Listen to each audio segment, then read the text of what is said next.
My friend Agnes created this piece recently.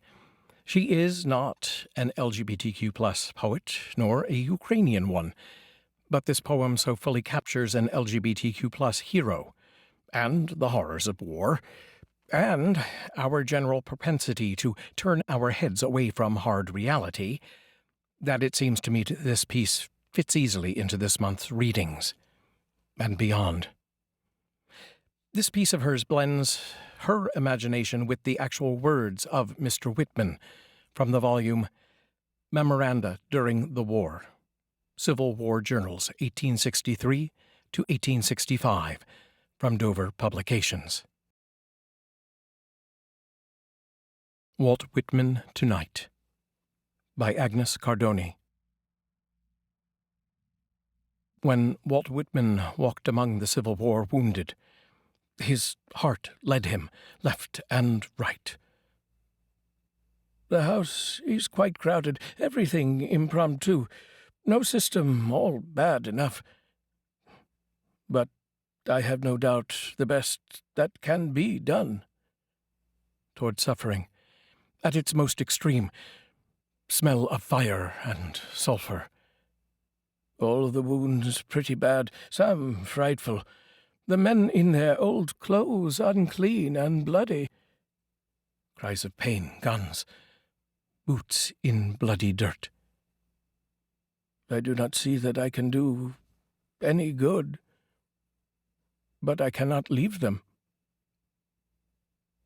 The war surrounds Whitman, yet he returns day after day with tobacco, oranges, apples. I cannot leave them.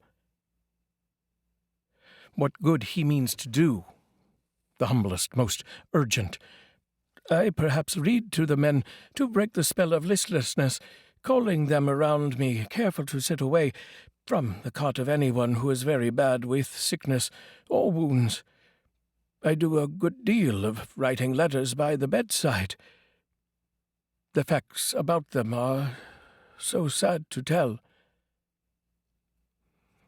The wonder is, he thrives among the worst disasters, writing, reading.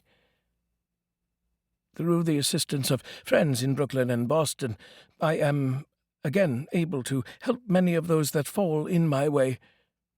I remain in capital health and strength, and go every day as before among the men, in my own way, enjoying my life and occupation more than I can tell.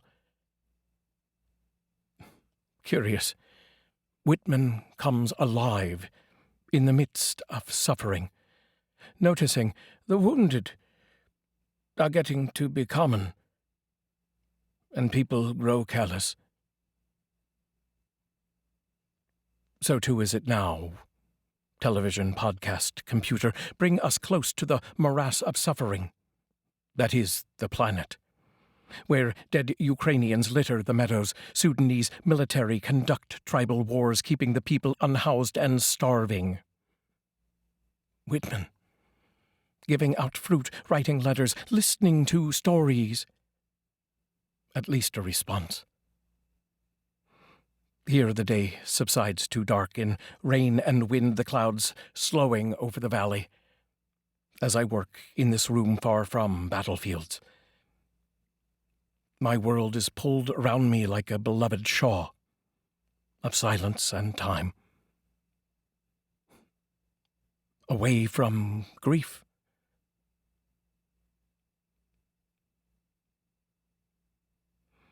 Walt Whitman Tonight, by Agnes Cardoni. I think it's an amazing piece of writing. Thank you, Agnes, for allowing me to share it. Please use the links to assist the ongoing humanitarian efforts in Ukraine and to fight against the ongoing attacks on the LGBTQ+ community. Or just do something good for the world. Please give me a like, a share, subscribe, and I will see you tomorrow.